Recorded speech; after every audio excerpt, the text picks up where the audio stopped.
Hi everyone, I'm Rob. I'm a Rob as well. And welcome to The Impossible Mission, the show where we try and talk about video games without pissing someone off. In the case of this week, I think that's going to be very difficult. Yeah, well, it's difficult every week. Yeah. But if you are watching on YouTube, do click on the subscribe and the notification bell. Also comment when we are probably wrong and you are probably right. Or we're probably right and you're probably wrong. Well, both sides are catered for there. Also, if you're listening to this on your podcast provider of choice, please do subscribe and share it with your friends. It means a great deal to us if you did that. Yes. But, so, yeah. Today we're talking about the Xbox. And no, we're not talking about the history of the Xbox. No, I mean, I have no concept of that. I do, but we're not talking about that. Because I'll be honest, my history of gaming was very all over the place. I was a Sega kid, then Sega died. Then I was a PlayStation kid, not a Nintendo kid. I dabbled with Nintendo with the N64. Traitor. And then I went to PlayStation. I was never that faithful. And I've been with PlayStation 1, PlayStation 2, and PlayStation 3, PlayStation 4. Even saying it takes a long time, doesn't it? I'm sorry. Just when in those movies where the guy's walking out the room and the woman's still lying in bed saying, "Don't leave me." Imagining that was you with a console in the bed. Okay. And then it doesn't show you that. It just pans over to the window and the curtains for some hot gaming action. But trying to climb out of that, I'm much more invested in this generation of upcoming consoles than I have been in a while. I mean, I think mainly the reason for that is because my way of describing it is I'm all PlayStationed out. Yeah. And I think now is the perfect time to be PlayStationed out. Well, it's a fair comment because PlayStation really hasn't changed how Sony haven't really changed how they do things with the PlayStation for a while, whereas Microsoft seems to be trying to take a leaf out of Nintendo's book and innovating a little. Well, not just that. I mean, after Don Matrick basically almost destroyed Microsoft, and his always online and his £100 more than the PlayStation 4 with the Kinect. See, Microsoft effectively was screwed this generation. This previous Xbox One generation. I'll be honest, you could kind of tell he couldn't be trusted with his name. I mean, he just sounds like a robot that's designed to take over the earth. You mean like the leader of EA, Android Wilson? Yes. Which is a Jimquisition joke I really like. Yeah. But I mean, Don Matrick, all you need is the in the beginning. Yeah. And he could be like a washing machine. Yes, he could.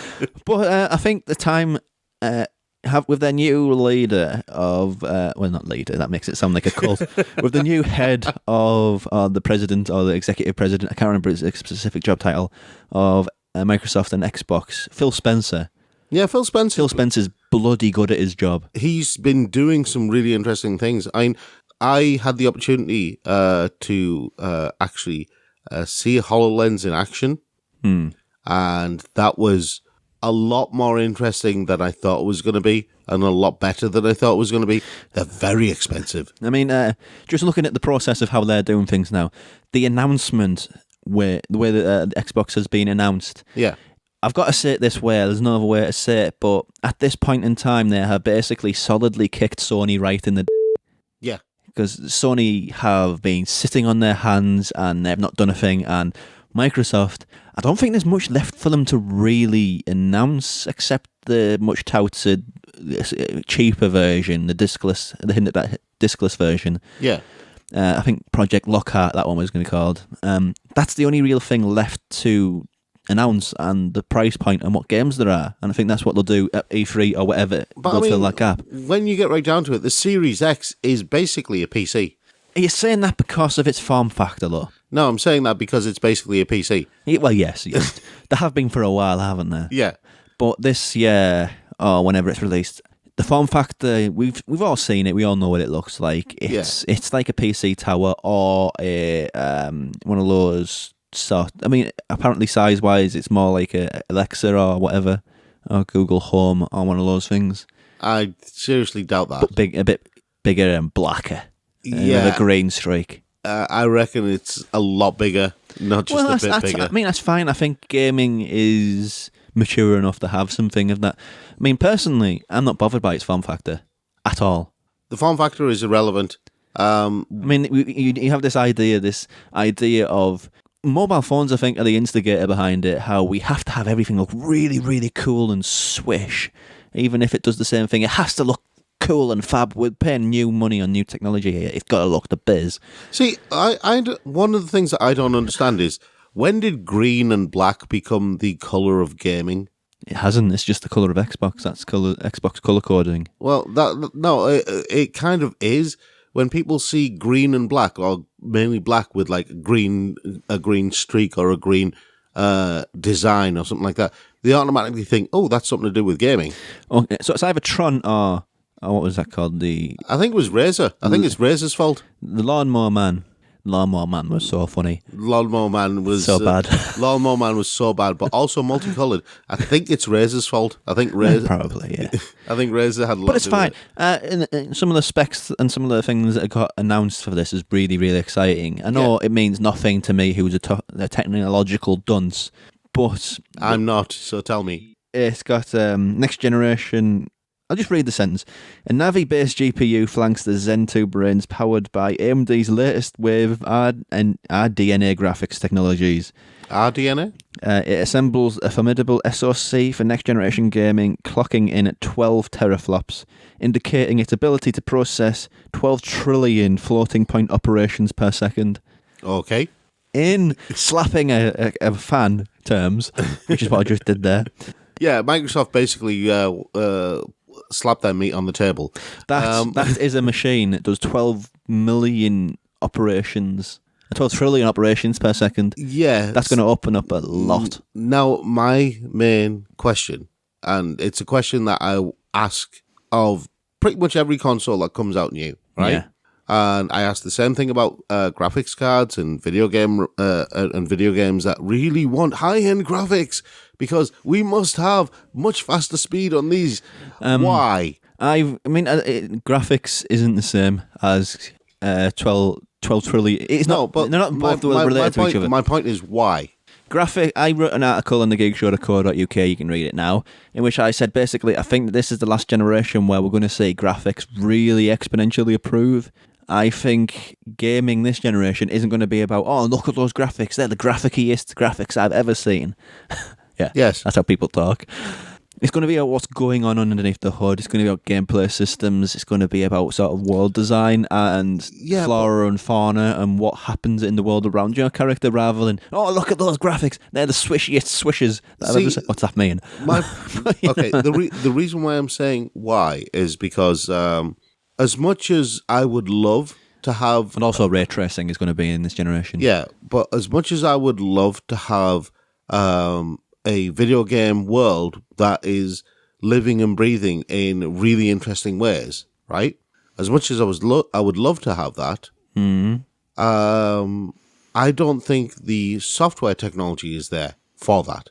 Well, it's 7 years of development that it's got to cater for, isn't it? Yeah. I think the hardware can be there, but in terms of the actual coding side of things, I don't think it's there yet. Well, no, of course not, because the generation of consoles is always at its most potent at the end of it. Yeah, and this is the thing. So I think that it's still not going to show what it really can do. See, here's the thing, right? I would love it if you could play a game like Horizon Zero Dawn or The Witcher or God of War or something like that, where in games you can have random beast encounters and random person encounters. Yeah. It'd be amazing if you had a game where you had NPCs who were basically actual characters in the game, not just NPCs. So every action has an equal and opposite reaction. Everything you do, Witcher does have to that. the NPCs. Now, they're character NPCs rather than just exactly. But guy I'm talking walking about on the street. I'm NPCs. talking about everyone. Maybe. I mean, there's 7 years of development that it's got to cater to. Yeah, but the thing is, in order to do that for every character in a game, it'll have to be a limited size, because if that was like, I don't know, the Witcher size game or a Grand Theft Auto size game, it wouldn't be feasibly possible. Yakuza game, how many NPCs are just there when you're walking around? A few thousand, I'd say. Exactly. Do you have the time or the ability? You would need a massively powerful AI to be able to compile just a random set of character traits and tropes and basically make them into an individual who could just be roaming the streets. But you're running off into the sunset and pitching things again. So no, I'm not, because one of the reasons for having such a powerful machine would be to have a massively improved massively improved game AI. Yeah. I mean, apparently it's like bleeding edge graphics cards. Yeah. Which it'll have to be. Yeah, it would be. But I mean, the thing that gets me most excited about the about the Microsoft Series X and what comes after that is the improvements to the video game AI. Because there is nothing more fun. That is what those 12 trillion calculations will be. Exactly. I suspect it'll be in AI. Because, correct me if I'm wrong, but there is nothing more fun than playing against a person. No, it's the unpredictability of it. You know when you're playing a person, you know when you're playing a computer. Exactly. The way it behaves is very different. See, here's the thing, right? You remember the original Fear game? One of the reasons why Fear was so beloved when it came out was because the AI... They'd actually developed it so there was a degree of randomization in how the enemy soldiers reacted to what you were doing. And because of that random element, they could attack you from unexpected avenues and actually flank you and stuff like that, which you didn't see in other games at the time. I think the interesting aspect of this particular thing is it can be interpreted many different ways. Yeah. On one level, the 12 trillion calculations could be graphic enhancements, which it will be for a lot of games. On the other hand, it could be put into art direction, which it will be. And it could also be put into AI, which it can be. It's completely... I mean, for the first time in video game history, that level of power, video game console history, that level of power is just... It's giving a degree of freedom to developers which hasn't been there for eons, if ever. Let me pitch a scenario to you, right? Red Dead Redemption 3 or 4. Doubt there'll be them, but hypothetically, let's just say there is. Okay. Red Dead Redemption 3 or 4. Yeah.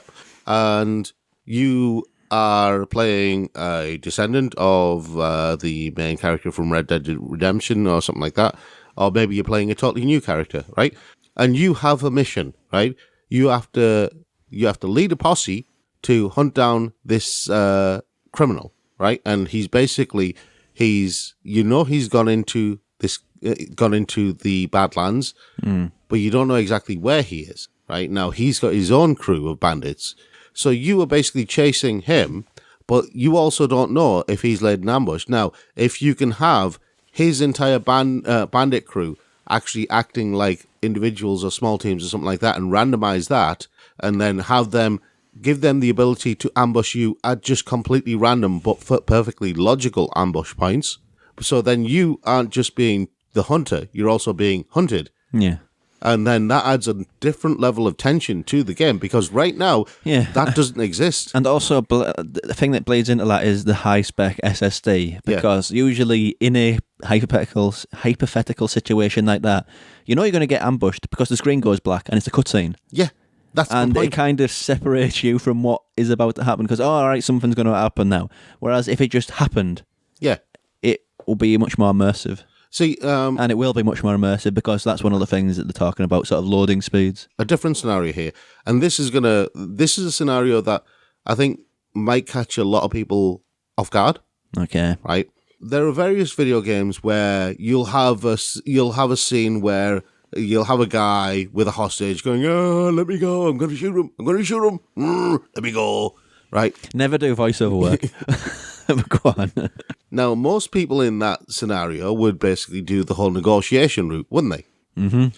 But what if you also had the option to completely unexpectedly just go bang, dead? Okay. Without actually do it, without any reaction, without any foreshadowing or anything like that.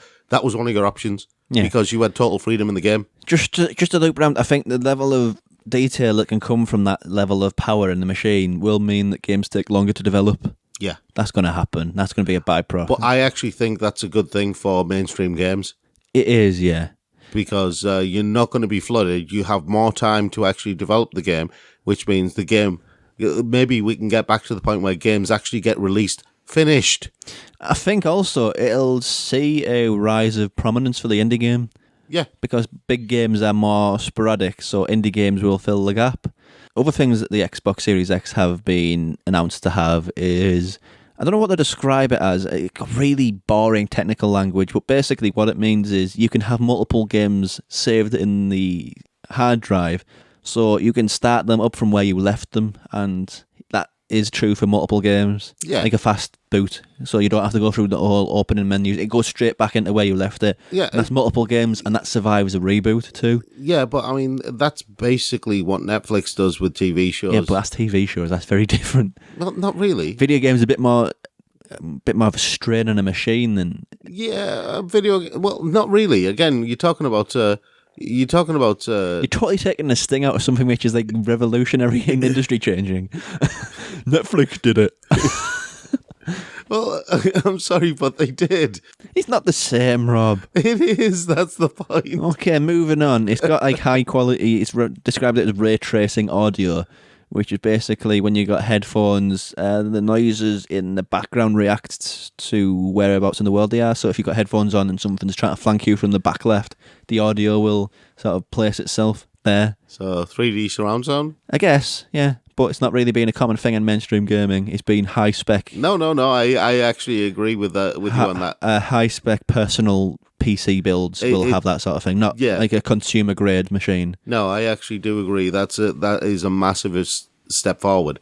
I think that in terms of what its capabilities are and what it can do and what it heralds, I think it's an impressive piece of machinery. And they're also doing some things that really benefit the consumer as well. Like if you buy a game on the Xbox One, you don't need to upgrade it. You don't need to anything. You just put it in the machine and it works. I think there's going to be like a patch as well, sort of slightly zhuzh it up. Yeah. I'm just so they're really looking at consumer. They're being very consumer friendly. Yeah. The reason why I'm a little bit I don't know what's the word I'm looking for.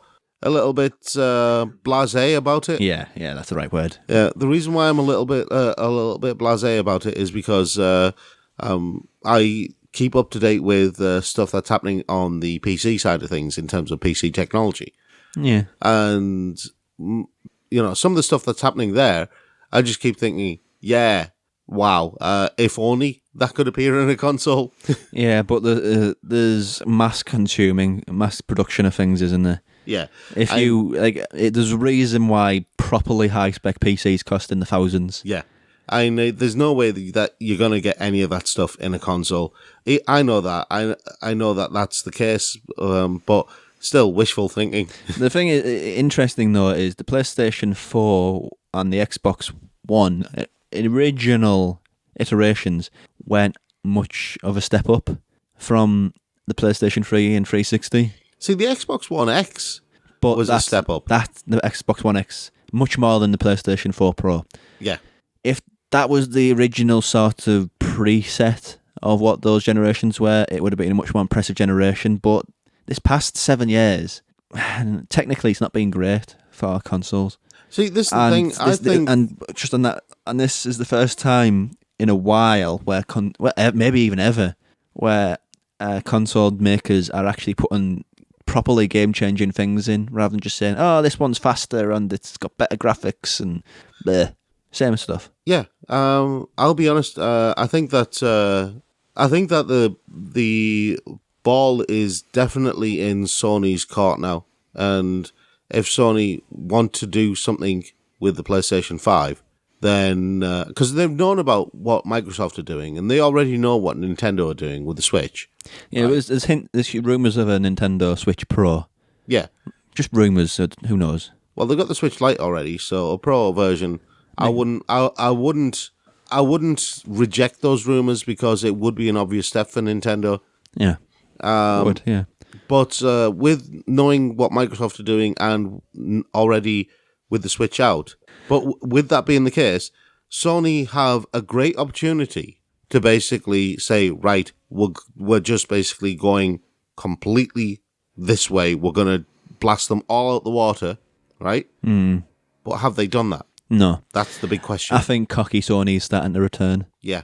And that's one of the reasons why I think Microsoft are really gonna rub sand in their faces. Like this time last year, with the hints in the next generation, the assumption was, PlayStation 5 is going to absolutely destroy the next Xbox. No.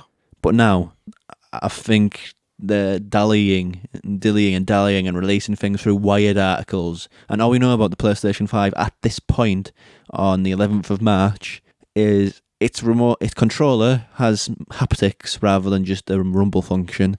It's vague some specs and its logo. Yeah, but I mean, some vague specs.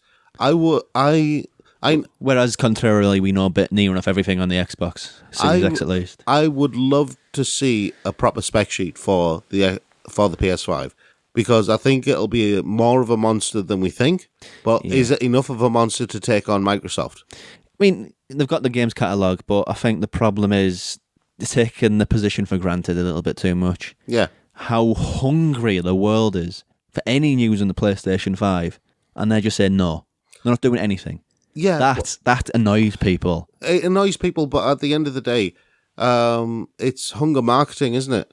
Yeah, but I don't think it's working because there's a lot of angry people out there. There's always a lot of angry people. Why do you think we're called the Impossible Mission? Yeah, true. But I don't think it's going to be as cut and dry as Sony absolutely romps home. I think it's going to be much closer than they're giving themselves credit for. Yeah. Because it's not a case of all these people jump from 360 to PlayStation 4, so they're going to stay with PlayStation forever and ever. Jumped once. Who say not going to jump again? Yeah. Consumers are fickle. Yes, and I think Microsoft are really taking advantage of that right now. And on that note, I don't think really follow up anything there. Nope. So thanks for listening, watching to Impossible Mission. See you next time.